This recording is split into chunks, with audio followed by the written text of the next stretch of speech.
Concept ఎలా జరుగుతుంది internal గా అంటే, సపోజ్ ఎజ్యూమ్ ఒక టాపిక్ కి మీరు 5 కన్జ్యూమర్ గ్రూప్స్ ఉన్నాయనుకోండి, 5 కన్జ్యూమర్స్ ఉన్నారు. మీరు ఇవన్నీ కూడా రన్ అవుతున్నాయి. ఇన్ కేస్ అవి ఏమైనా కూడా మీరు రీబ్యాలెన్సింగ్ జరగాలి అంటే, suppose one of the consumer group is having some issue. Okay, so ఇక్కడ ఏంటంటే కపుల్ ఆఫ్ సినారియోస్ మీకు ట్రిగర్ అవుతాయి. First thing, consumer group overall గా ఒకటి ఫాలో అయినప్పుడు కఫ్కా ఇంటర్నల్ గా ఎలా జరుగుతుంది, సింక్ చేయడానికి ట్రై చేస్తుంది. ఫస్ట్ పాయింట్, సింక్ చేయడానికి ట్రై చేసినప్పుడు ఆ స్పెసిఫిక్ కన్జ్యూమర్ గ్రూప్ ఉన్నటువంటి ఐడితో ఉన్నటువంటి వన్ ఆఫ్ ద కన్జ్యూమర్ దానికి ఐడెంటిఫై అవ్వదు.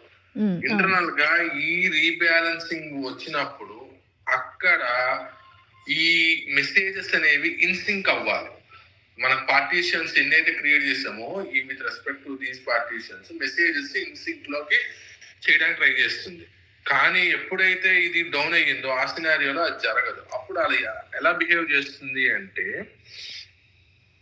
First consumption of the messages ని కొంచెం హోల్డ్ చేస్తుంది. హోల్డ్ చేసిన తర్వాత ఈ రిమైనింగ్ పార్టీషన్స్ లోని డేటా ఇన్సింక్ ఉందా లేదా వెరిఫై చేస్తుంది.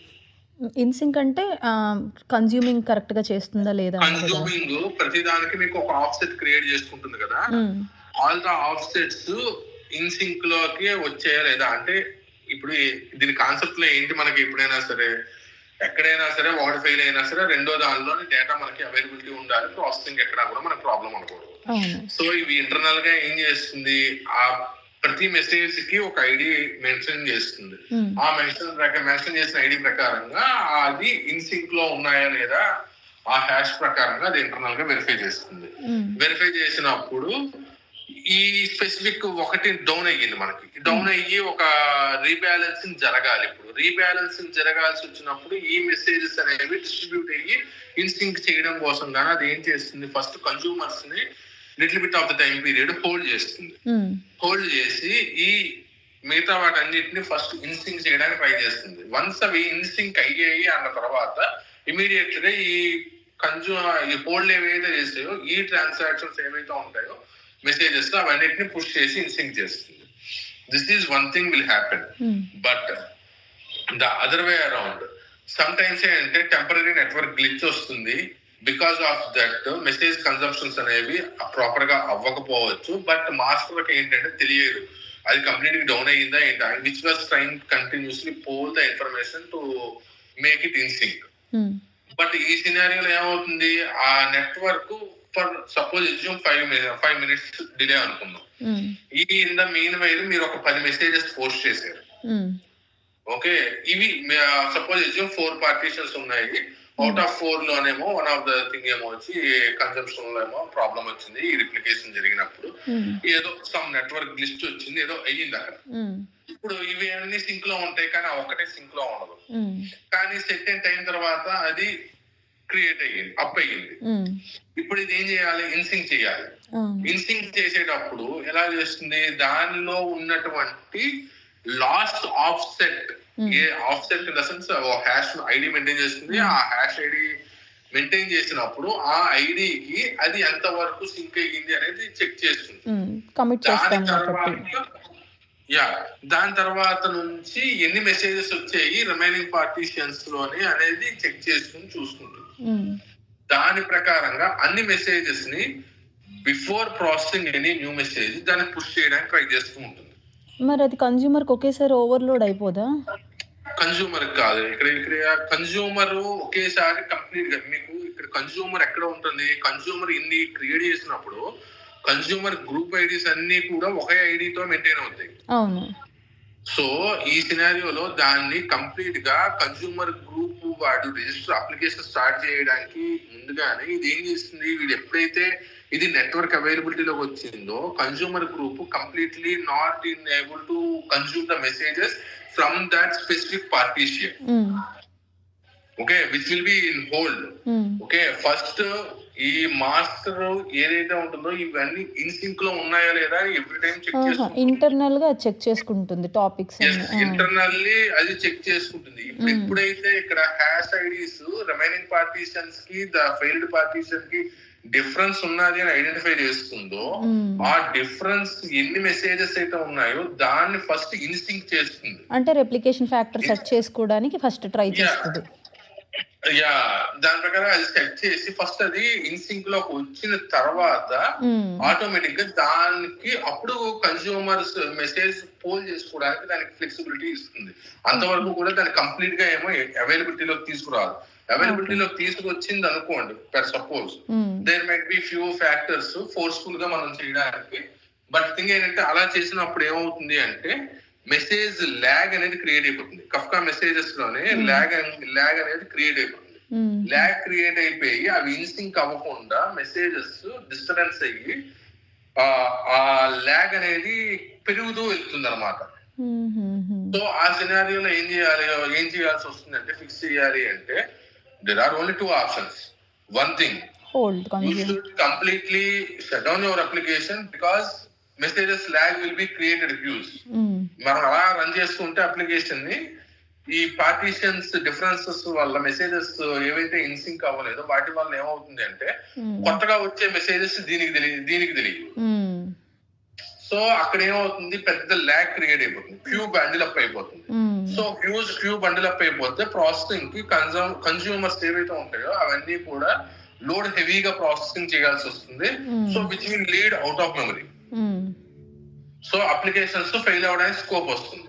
సో దాన్ని అవాయిడ్ చేయాలి అంటే వీళ్ళు ఏం చేస్తారు అంటే, ఫస్ట్ ఇంకా అప్లికేషన్స్ ముందుని స్టాప్ చేసి, లేదంటే ఆ ప్రాసెసింగ్ కఫ్కా ప్రొడ్యూసింగ్ చేసే అప్లికేషన్స్ ఏవైతే ఉంటాయో మెసేజ్ వాటిని పాజ్ చేయడమో, లేదంటే హోల్డ్ చేయడమో, లేదంటే కంప్లీట్ స్టాప్ చేయడమో చేస్తారు.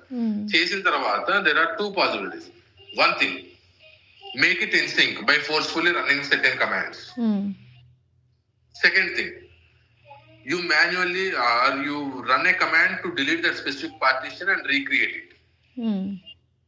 ఎందుకంటే మనము ఈ మెసేజ్ నుంచి నువ్వు కంప్లీట్ గా పోల్ చేసి ఇన్సింక్ చెయ్యని చెప్పడానికి మనకు ఫ్లెక్సిబిలిటీ లేదు. ఓకే, సో ఈ సినారియో దీన్ని డౌన్ చేయాలి. అర్థమైంది. మళ్ళీ అప్ అయినప్పుడు ఎలానే ఇన్సింక్ లోకి తెచ్చుకుంటది. ఎప్పుడైతే అప్ అవుతుందో ఈ కఫ్కా కొత్త పార్టీషన్ మనం యాడ్ చేయాలి.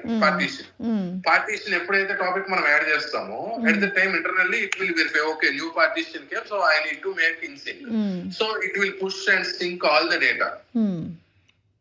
సో ఆటోమేటికల్లీ బ్యాక్గ్రౌండ్ లో when you are added automatically it will done. So it will point to the references. So ఇక్కడ ఇన్స్టింక్ చేయడము ఇన్ ద సెన్స్ అంటే రిప్లికేషన్స్, ఒక డేటా ఉంటుంది, కాపీ మెయింటైన్ చేస్తాడు.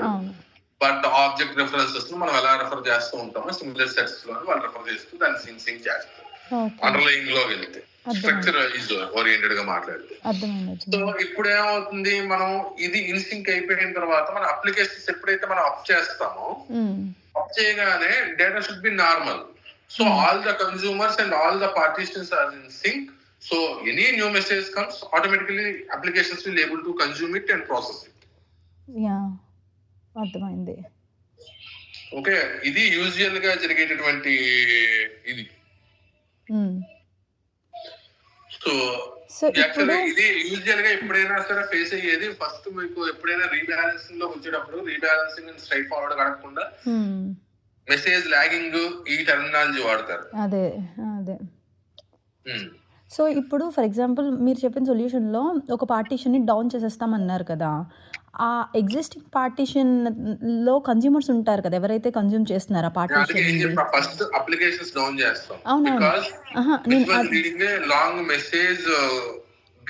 అర్థమైంది. రెండు ప్రొడ్యూసర్ కన్స్యూమర్ని డౌన్ చేస్తాం.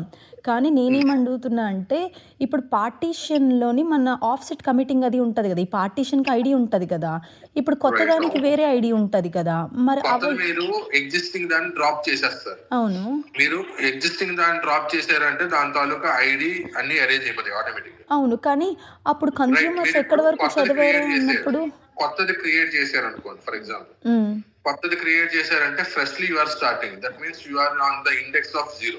అవును, okay. But when it was added to a specific topic, master will identify, okay, ఇది కొత్తగా వచ్చింది, దీని తాలూకా ఇండెక్స్ చూస్తుంది, ఇండెక్స్ 0. ఈ రిమైనింగ్ ఇండెక్స్ సపోజ్ 10 మెసేజెస్ ఉన్నాయనుకోండి వేరే పార్టీషన్ లో, 10 is the index here. Okay, I need to make in sync copy of these 10 messages from here to here. So it will do that one and it will make it in sync. Yeah, but పాత partition మనం delete చేసిన పార్టీషన్కి consumers కొంతమంది commit చేసి ఉంటారు కదా, offset నేను ఇక్కడి వరకు చదివాను అని. అవన్నీ మరి ఆ పార్టీషన్ ఐడితో ఉంటాయి కదా, ఇప్పుడు ఈ పార్టీషన్కి ఎలా తెలుస్తుంది? మీరు ఒక పార్టీషన్ కి డిలీట్ చేశారు అంటే ఇక్కడ ఈ పార్టీషన్ కి ఈ మెసేజ్ ఇంతవరకు రీడ్ చేశాను అనేటటువంటి కాన్సెప్ట్ ఉంటుంది, మీరు కరెక్ట్. కానీ when you are deleting that partition, internal references will automatically cut down. So అప్పుడు ఈ మాస్టర్ నోడు ఎప్పుడైతే దీన్ని అప్పు చేసినప్పుడు it will check internally the references and update that information. Okay, ఒక స్లేవ్ వచ్చింది, ఆ స్లేవ్ కి కూడా అప్డేట్ చేద్దాము. అంటే సపోజ్ సింపులర్ ప్యాటర్న్, ఇక్కడ ఇది రెండు ఉన్నాయి, ఎయిదర్ ఆఫ్ ద వేస్, ఈ వే కాకపోతే ఆ వే అని. ఈ వే వర్కౌట్ అవ్వలేదు, ఓకే ఈ వే వర్కౌట్ అవ్వలేదు, ఇది బ్లాక్ ఉంది అంటే నేను పక్క వేలోంచి వెళ్తున్నాను అంతే. సో స్విచ్ ద రూట్ అంతే. ఓకే, అర్థమైంది. సేమ్ ఇది బ్రోకర్ లెవెల్లో అవుతుంది. అదే కొత్త ప్రొడ్యూసర్ యాడ్ అయ్యారు, అదే బ్రోకర్లోని ఒక టాపిక్ క్రియేట్ చేయడానికి అన్నప్పుడు కూడా రీబ్యాలెన్స్ అవుతుందా? అర్థం కాలే మీ క్వశ్చన్, నాకు క్లారిటీ లేదు. అంటే ఇప్పుడు ఇంకో కొత్త ప్రొడ్యూసర్ యాడ్ అయ్యారు, ఆ ప్రొడ్యూసర్ కూడా ఎగ్జిస్టింగ్ టాపిక్కే ప్రొడ్యూస్ చేద్దాము అన్నప్పుడు కూడా రీబ్యాలెన్స్ అవుతుందా? ఎందుకు అవుతుంది? ఏమవుదు, దానికి రీబ్యాలెన్స్ ఎందుకు? Producer is out of scope in this, అంటే partition is different which belongs to a topic. Okay, producer is outside, just what internally topic is doing, it doesn't matter, and broker will take care of all these kind of information. Just producer produces the message, that's it. So the topic, whether that message is acceptable formatted message or not, that kind of validation, అంటే I mean to say schema level of validations చూసుకోవాలి. Topic అనేది message ఎప్పుడైతే topic produce చేస్తున్నామో automatic గా ఇక్కడ అది topic లోపల పార్టీషియన్స్ కి ఎలా, అంటే ఇక్కడ 2 కాన్సెప్ట్స్ అగైన్ మీ క్వశ్చన్ లో వచ్చినప్పటికి, మనం ప్రొడ్యూస్ చేసే మెసేజెస్ స్పెసిఫిక్ టు పార్టీషన్ కూడా మనం ప్రొడ్యూస్ చేయొచ్చు. 2 నార్మల్ గా డైరెక్ట్ గా మనం టాపిక్ పోస్ట్ చేసేయడం ఒకటి. సో మీరు స్పెసిఫిక్ టు పార్టీషియన్స్ ప్రొడ్యూస్ చేసేటప్పుడు then it will specific to go ఆ పర్టికులర్ ఇన్స్టాన్స్ ఆఫ్ పార్టీషన్ కే వెళ్ళాలి కాబట్టి then little bit of additional validation it will do and route that message to that specific topic. Otherwise there is nothing to do. Producer want to do anything here. Producer అంటే మీ code లోంచి మీరు ఒక message produce చేస్తారు. మీ code లో produce చేసే message కి కఫ్కాలో జరిగే దానికి తెలియదు. కాకపోతే ఈ మెసేజ్ ఈ పార్టీషన్ వెళ్ళాలి అని మీరు ఒక ఐడెంటిఫైర్ పెట్టారు హెడర్ లోని. సో ఆ ఐడెంటిఫైర్ ప్రకారంగా ఆ మెసేజ్ ని తీసుకెళ్ళి ఈ పార్టీషన్ కి నేను సెట్ చేయాలి అనేటటువంటి ఇన్ఫర్మేషన్ మాత్రమే అక్కడ చూసుకొని ఆ స్పెసిఫిక్ పార్టీషన్ కి వెళ్ళేలా అది హ్యాండిల్ చేస్తుంది అంతే. మీరు చెప్పకపోతే అది ఏంటంటే ఇంటర్నల్ గా ర్యాండమ్ గా డిస్ట్రిబ్యూట్ చేస్తుంది. అర్థమైందండి. సో రీబ్యాలెన్సింగ్ అన్నది బ్రోకర్ లెవెల్ ఆర్ కన్స్యూమర్ లెవెలే అంటే మనం మాట్లాడుకోవడానికి అర్థంగా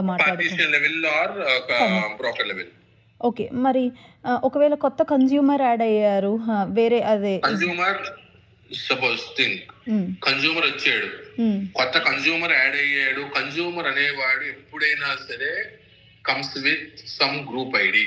అవును, ఇండివిజువల్ గా కన్స్యూమర్ ఉండకూడదు. అంటే కన్స్యూమర్ గ్రూప్ తో కన్స్యూమర్ అన్ని మెసేజెస్ ని కన్స్యూమ్ చేయాలి అనుకున్నట్లయితే then it would be a thing, but usually that would be not the practice at any point of the day. Okay. Definitely whatever consumer it may be, if you are telling without consumer group ID I want to join, that means you don't have any experience. That is the one line statement we will give. Okay. So any application which is consuming messages from the topic, any Kafka or whatever the implementation it may be, you have to maintain consumer group ID. That's the mandatory. Okay. If నీకు అంటే suppose ఒక application ఉందనుకోండి, ఉమ్, నేను అదే application ని same application 3 instances run చేస్తున్నా. అంటే ఒకటి 8080 పోర్ట్ మీద రన్ చేస్తున్నా, ఒకటి 8081 మీద రన్ చేస్తున్నా, ఒకటి 8082 మీద రన్ చేస్తున్నా. ఉమ్, 3 అప్లికేషన్స్ రన్ చేస్తున్నా. ఉమ్, మూడిట్లోనే నేను కన్జ్యూమర్ గ్రూప్ ఐడి ఒకటే నేమ్ తో ఇచ్చాను అనుకోండి, ఉమ్, ఒక మెసేజ్ వచ్చినప్పుడు ఈ మూడిట్లోని ఏదో ఒకదానికే అది పంపిస్తుంది. ఆ మెసేజ్ ఉమ్. ఏదో ఒకటే కన్జ్యూమ్ చేయగలుగుతుంది, 3 కన్జ్యూమ్ చెయ్యవు ఎప్పుడు అవును, కూడా. ఎందుకంటే మిగిలిన 2 రెప్లికేషన్ కాబట్టి. మిగిలిన 2 replica of um, and part of same consumer group ID. Um, ఇప్పుడు ఇదే నేను ఫస్ట్ దానికి ఏమో కన్జ్యూమర్ గ్రూప్ ఐడి 1 అని పెట్టా, రెండో దానికి గ్రూప్ ఐడి 2 అని పెట్టాను అనుకోండి. ఉమ్, రెండిటికి పంపిస్తాం. Whatever message it comes, it will be distributed to these 2 topics, um, these 2 applications. Um, అర్థమైంది. So consumer group ID is the place main key role when it comes to the consumption. అర్థమైంది. So when you are explaining anything, consumer group ID is the mandatory stuff. అర్థమైంది. Yeah, అందుకే మనం offset committing అప్పుడు కూడా consumer group ID topic పార్టీషన్తో కీని develop చేస్తాం. అదే కీ ఉంటుంది కదా. కరెక్ట్, కీ అనేది ఉండాలి. యూజువల్ గా 99% ఇండస్ట్రీ స్టాండర్డ్స్ ప్రకారం, అంటే మామూలు ప్రాక్టీస్ లో గట్రా ఎవడో మామూలు ట్యూటోరియల్స్ లో గట్రా ఇన్ డీటెయిల్ చెప్పడం, కానీ మీరు ఎనీ మెసేజ్ పోస్ట్ చేసేటప్పుడు బెస్ట్ ప్రాక్టీసెస్ ఓరియంటెడ్ గా చూస్తే maintaining headers in the message, that is the first part. Second part, key value pairs, how you are defining your key is the matter. With that information it would be more clear. Okay, ఈ 2 points తెలియకుండా మనం blind గా చెప్పినప్పుడు, so they are having little bit of doubts when we're answering. అర్థమైంది. So మీరు ఎప్పుడైనా చెప్పేటప్పుడు ఈ 2 టాపిక్స్ ని క్లబ్ చేస్తూ చెప్పారు అనుకోండి, they will stop questioning over there because you know the concept how it was working. Make sense. Yeah, so అది కాకపోతే ఇక్కడ హెడర్స్, పార్టీషియన్స్, అంటే మీరు ఒక స్పెసిఫిక్ మెసేజ్ పార్టీషన్స్ ఎలా పంపిస్తారు, నెక్స్ట్ మీరు ఎక్సెప్షన్ సినారియోస్ గట్టా ఉంటాయి కొన్ని, ఆ ఎక్సెప్షన్ సినారియోస్ ని మీరు ఎలా హ్యాండిల్ చేస్తారు. Second thing, callbacks, second and transaction management. కఫ్కాలో కూడా ట్రాన్సాక్షన్ మేనేజ్మెంట్ కాన్సెప్ట్ ఉంది. సో అవి కూడా మీరు చూసుకోవాల్సి వస్తుంది. మేజర్ గా ఇన్ డెప్త్ గా వెళ్తున్నారు అంటే ట్రాన్సాక్షన్ మేనేజ్మెంట్ ఓరియంటెడ్ గా కొన్ని క్వశ్చన్లు అడుగుతారు. Even I'm also not that much familiar, but I faced couple of questions when I give an interview. Okay, మీరు ఏమైనా అంటే ఏదైనా మంచి ప్లేస్ టు రీడ్ ఏమైనా సజెస్ట్ చేస్తారా? అలా నేనైతే చెప్పలేను, బట్ ఆన్ ద గో అంతే. ఇట్ వుడ్ బి ఓ టాపిక్ తీసుకోండి, అంటే మీరు సెలెక్ట్ ద టాపిక్. అంటే ఇప్పుడు సపోజ్ నేను చెప్పినట్టు కఫ్కా రీబ్యాలెన్సింగ్ ఒక టాపిక్, ఆ ఒక్క టాపిక్ మీదనే ఎక్స్ప్లోర్ చేస్తే మీకు డిఫరెంట్ ఆర్టికల్స్ దొరుకుతాయి. సో దాన్ని బట్టి చూడాలి. మీరు ఓవరాల్ గా మీరు చూద్దాం అనుకున్నట్లయితే that is not the right way of digging into it. లేదు, టాపిక్ బట్టే తీసుకుంటున్నానులేండి. యా, ఆ ఒక్క టాపిక్ ని మాత్రమే తీసుకొని మీరు చెప్పడము అనే సెట్ చేసుకుని దాన్ని బట్టి మీరు డాక్యుమెంటేషన్ ఇన్ డీటెయిల్ గా 2-3 చదివితే మీకు అది క్లారిటీ అనేది వస్తుందని నా ఒపీనియన్. షూర్ డెఫినెట్లీ అండి. ఈ ఎక్సెప్షన్ హ్యాండిలింగ్ అంటే మనం రాస్తున్నప్పుడు ఏమైనా ఎక్సెప్షన్ అక్కరైనా ఆర్ చదువుతున్నప్పుడు ఎక్సెప్షన్ అక్కరైనా మెసేజ్ ప్రాసెసింగ్ టైంలోని కఫ్కాలో డిఫాల్ట్ గా రీప్రాసెసింగ్ లాజిక్ కొన్నిసార్లు డిఫైన్ చేస్తాము. అందులో అంటే మ్యాక్స్ రీట్రేస్ ఎన్నిసార్లు చేయొచ్చు ఒక మెసేజ్ కన్సంప్షన్ ఫెయిల్ అయింది అంటే మనం ప్రాపర్ గా ఎక్సెప్షన్ హ్యాండిల్ చేయలేదు.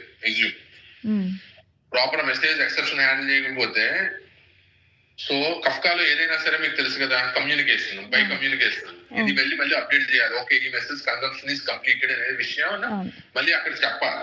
చెప్పకుండా ఉంటే అది again same message produce. So ఇప్పుడు ఈ సినారియోలో ఏమవుతుంది, ఎక్సెప్షన్ వచ్చినప్పుడు మీరు ఆ ఎక్సెప్షన్ ప్రాపర్ గా హ్యాండిల్ చేయలేదు అనుకోండి, the same message will come again for process. Infinite loop అయిపోతుంది. అది ఆ లూప్ లోనే అలా ఉంటుంది ఎప్పుడు కూడా. అవును. సో ఆ కైండ్ ఆఫ్ సినారియోస్ ని మీరు కొంచెం జాగ్రత్తగా ఆన్సర్ చేయాలి. అంటే దాని మీద నుంచి వాళ్ళు డిఫరెంట్ సినారియో బేస్డ్ గా క్వశ్చన్స్ అడుగుతూ ఉంటారు. ఇక్కడ ఎలా చేస్తావు, అక్కడ ఎలా చేస్తావు అని. బట్ దాని ప్రకారంగా మీరు చూసుకుంటే మీకు అర్థమవుతుంది. యా డెఫినెట్లీ నేను చదువుతాను. అట్లీస్ట్ ఈ పాయింటర్స్ అన్ని హెల్ప్ అవుతాయి నాకు చదవడానికి. యా ఎందుకంటే మీకు ఇవి స్పెసిఫిక్ గా ఉంటాయి అన్నమాట యాక్చువల్ గా. సో అవి అంత ఈజీగా మీకు ఎప్పుడు దొరకవు. అందుకు అండ్ ఇంకొకటి ఒక క్వశ్చన్ ఒకటి ఉంటుంది. But let me I'm checking for a document actual whether I have maintained or not అనేది. ఒక్క సెకండ్.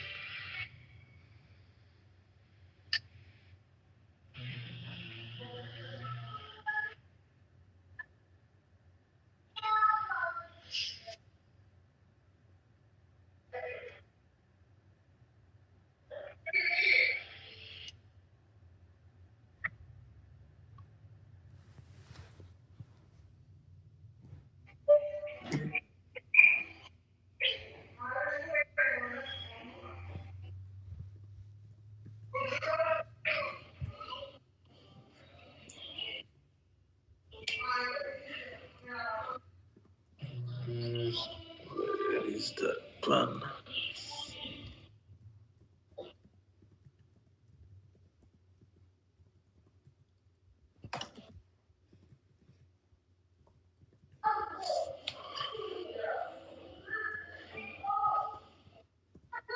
Valid. మీరు ఏంటంటే స్పెసిఫిక్ గా కొన్ని ఎక్సెప్షన్స్ ఉంటాయి. ఆ ఎక్సెప్షన్స్ ఓరియంటెడ్ గా కూడా మీరు ఒక్కసారి ఎక్స్ప్లోర్ చేయండి. డెఫినెట్లీ అండి. అంటే ఇన్వాలిడ్ పిఐడి ఎక్సెప్షన్ అని, ప్రొడ్యూసర్ ఫెన్స్డ్ ఎక్సెప్షన్స్ అని ఇలా కొన్ని చెప్తారు. సో వాటి గురించి కూడా అసలు అంటే అవి ఎలా రిప్లికేట్ అవుతాయి, అసలు ఏ సినారియోస్ లో క్రియేట్ అవుతాయి అనేది కూడా మీరు ఒకసారి ఇన్ డీటెయిల్ గా చదివితే మీకు అది హెల్ప్ అవుతుంది. Sure definitely. నేను ఇంతవరకు చేసింది అంటే పైనే తప్ప ఇంత డెప్త్ ఆఫ్ కాఫ్కాలో చేయలేమాట. ఓకే.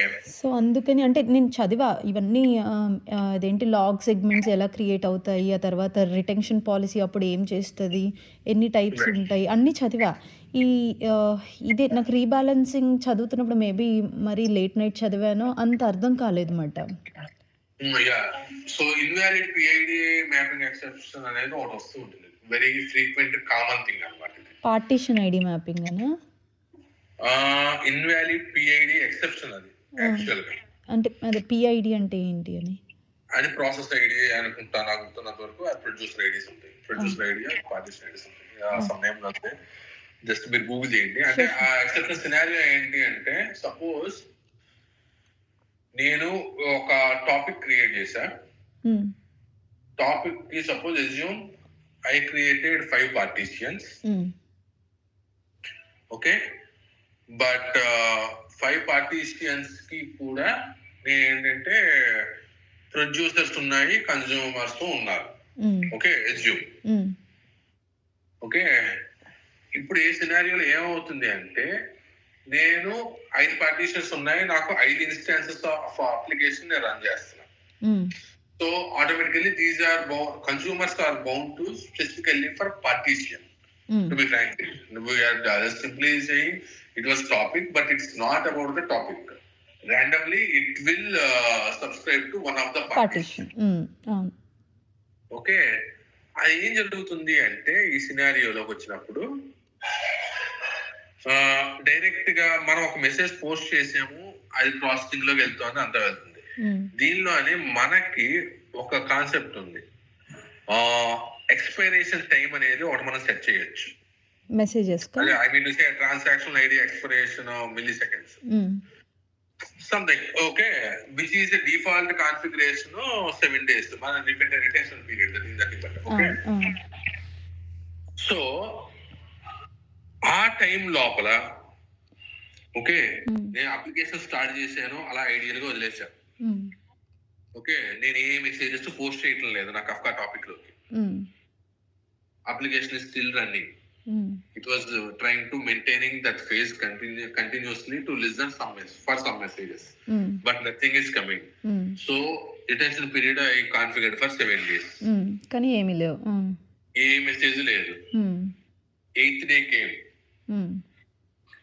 ఇప్పుడు ఏం జరుగుతుంది అంటే బ్రోకర్ ఏ మెసేజెస్ లేవు ఏమీ లేవు కాబట్టి forcefully closes the producer. Oh okay, which ఏ మెసేజెస్ లేకుండా ఏమీ లేకుండా ఐడియల్ గా ఉన్నారనుకోండి, ఫోర్స్ఫుల్ గా ప్రొడ్యూసర్ అనేది క్లోజ్ చేసేస్తుంది. బ్రోకర్ అనేది ప్రొడ్యూసర్ ఎప్పుడైతే క్లోజ్ చేసేస్తుందో ఆటోమేటిక్ గా మనకి ఎక్సెప్షన్ లో ఏంటంటే ప్రొడ్యూసర్ ఐడి అనేది ఇన్వాలిడ్ అనేది తిడుతుంది. ఓకే, ఇది ప్రొడ్యూసర్ సైడ్ వాడు రాయడానికి ట్రై చేస్తున్నప్పుడు వస్తుంది. ప్రొడ్యూసర్ సైడ్ వాడు రాయడానికి కాదు, మీరు నెక్స్ట్ ఎప్పుడైతే మనం చేద్దామని ట్రై చేస్తామో మెసేజ్ ఏదైనా ప్రాసెసింగ్ చేసి పోస్ట్ చేద్దాం అనుకుంటామో ఆ సినారియోలోకి వచ్చినప్పుడు ఆటోమేటిక్ గా తిడదు. అర్థమైంది. ఓకే, ఎందుకంటే బ్రోకర్ ఇన్వాలిడేట్ చేసేస్తుంది అనమాట. అది ఏంటంటే అది మీకు ఎక్సెప్షన్ ఏం రన్నింగ్ లోనే ఉంటుంది application, but it will not give any exception also. Okay, at the time of posting A message ఆ టైం లో తిడతది, డీరిజిస్టర్ చేసేసింది ఇంకా బ్రోకర్ ఆ ప్రొడ్యూసర్ ని. ఆ ప్రొడ్యూసర్ నేమ్ వచ్చి అది ఇన్వాలిడేట్ చేస్తుంది కాబట్టి ఆటోమేటిక్ గా మనకి ఏంటంటే అది ఇన్వాలిడ్ పిఐడి మ్యాపింగ్ ఎక్సెప్షన్ అంటే మేము మా సినారియోల ప్రకారం మేము రాసుకున్నాము. ఓకే, సో ఆ కైండ్ ఆఫ్ ఎక్సెప్షన్ ని అక్కడ ట్రిగ్గర్ చేస్తుంది. ఓకే, జస్ట్ మేక్ షూర్ ఈ కైండ్ ఆఫ్ క్వశ్చన్స్ అడుగుతారు, అంటే ఈ సినారియోలో ఇలాంటివి ట్రిగ్గర్ అవుతుంది, అర్థమైంది. మనం ఎలా హ్యాండిల్ చేయాలి ఇక్కడ మళ్ళా ప్రొడ్యూసర్ ని కాన్ఫిగర్ యాడ్ చేసుకోవాలి కదా. Right, 2 things. ఒకటి, మీకు ఎప్పుడైనా సరే పార్టీషియన్స్ ఎన్ని పడితే అది క్రియేట్ చేయకూడదు. Partition creation depends on the load of the messages. How many messages in a particular time interval will you be able to post? Or else what will be the maximum number of messages in a short time period you may receive? That makes the derivation of the partition. How many partitions count we need to maintain in it? Okay, దాని ప్రకారంగా మనము ఆ పార్టీషియన్స్ నేమో maintain చేయాలి. Okay, ఎప్పుడైనా సరే ఈ kind of issue వచ్చినప్పుడు కూడా ఏం చేస్తారంటే first thing validate the do we really need to maintain those many partitions? That is the first question everyone will ask. Okay, అన్ని అవసరం లేదు అనుకున్నట్లయితే పార్టీషన్స్ రిడ్యూస్ చేయడం, that will be one of the option. So that ఇప్పుడు నా application run అవుతున్నాయి, నేను 10 ఇన్స్టాన్సులు run చేశా, బట్ నాకు 2 పార్టీషన్స్ సఫిషియంట్ అనుకోండి, ఈ 10 కూడా ఆ 2 పార్టీషన్స్ నే కనెక్ట్ అయ్యి కన్స్యూమ్ చేస్తాయి. అంతే చెప్తే నేను 10 పెట్టాను అనుకోండి, 10 దానికి నచ్చినట్టు ర్యాండమ్ గా 10లోనే ఏదో నెంబర్ కి ఏమొచ్చి అసైన్ చేయి, ఈ పార్టీషన్ ఈ కన్స్యూమర్ ని ఈ పార్టీషన్ కి అసైన్ చేయి అన్నట్టు అసైన్ చేస్తుంది. ఇప్పుడు నా దగ్గర 2 ఉన్నాయి, మీరు 10 కాదు 20 ఇన్స్టాన్స్ రన్ చేయండి, ఆ 2 పార్టీషన్స్ కి అన్ని కనెక్ట్ అవుతాయి. సో ఆటోమేటిక్ గా ఏ మెసేజెస్ వచ్చినా 20లోనే ఏదో ఒక మెసేజ్ తీసుకుంటది, ఒక కన్స్యూమర్ ప్రాసెసింగ్ చేస్తారు. There is no issue for us. లేదు, రెండో థింగ్ ఎక్స్పైరీ టైమ్ అవుట్, అంటే మనం ఆఫ్సెట్ అయిపోయింది, డిలీట్ చేసేసింది. ఇప్పుడు రెండో సినారియోలో రెండో పాయింట్ దగ్గరకు వస్తే increase time out expiration time out ఉంటుంది కదా, మనం టైమ్ అవుట్ ని ఇంక్రిమెంట్ చేసుకోవచ్చు. అవును, log retention dot some interval dot MS అని ఉంటది, అది ఇంక్రీజ్ చేసుకోవచ్చు, ఇంక్రిమెంట్ చేసుకుంటూ వెళ్ళడం. That is the second one of the option. Okay, third option polling, like heartbeat. Every for second time interval లో నువ్వు ఒక షెడ్యూలర్ లా రాసి నువ్వేమో బ్రోకర్ కి ఏమో మెసేజ్ నువ్వే టెంప్ మెసేజ్ అవుట్ పంపించి నువ్వే దాన్ని కన్సంప్షన్ చేయి. ఓకే, అది ఫ్యూ థింగ్స్. ఇవి ఏవి కాదు అనుకున్నట్లయితే ఎక్సెప్షన్ వచ్చినప్పుడు we need to handle that exception and what we need to do at that specific time. It again depends on the business logic. Do we again need to create the producer or else I mean to say producer template or whatever it may be. How we are using it depends. Makes sense. So మనం create చేయడమా లేదంటే అక్కడ తోటి దాన్ని అలా handle చేసి దాన్ని బట్టి నెక్స్ట్ లెవెల్ ఏమైనా ఫిక్స్ చేయడమా అప్లికేషన్ లోనే ఓవరాల్ గా అనేది again it completely purely depends on the messages what we process. Okay. ఇది ఓవరాల్ గా ఉండేటటువంటి స్ట్రక్చర్ ఆఫ్ కోడ్ లోని ఇది major one of the issues కింద ఎప్పుడు ట్రిగ్గర్ అయ్యేది. మేక్ సెన్స్ అండి. యాహ్! యాహ్! ఇలా ఉంటాయి. కొంచెం మీరు ఎక్సెప్షన్స్ కూడా ఇన్ డెప్త్ గా చదివితే మీకు ఈజీగా అర్థం అవుతుంది. డెఫినెట్లీ. ఇవి 3 చూస్తా. ట్రాన్సాక్షన్, ఎక్సెప్షన్ అండ్ ఈ రీబాలన్సింగ్ చూస్తాను. యాహ్! అవి మీరు చూస్తే మీకు మాక్సిమం క్లారిటీ వస్తుంది. హ్మ్. బట్ ఇంకా మీకు ఏమైనా కావాలి అంటే ఇంకొకటి ఉంటుంది producer fenced exception. Scenario documentation ఎక్కడో రాసాను కానీ నాకు గుర్తులేదు. యాహ్! బట్ ఒకవేళ మీకు దొరికితే ఫోటోస్ ఆర్ ఎనీథింగ్ పంపించండి. యాహ్! షూర్. నేను ఒకసారి చూస్తాను. నాకు ఎక్కడైనా దొరికితే నేను మీకు మెసేజ్ చేయడమో, చేయడమో చేస్తాను. యాహ్! డెఫినెట్లీ అండి. Thank you so much.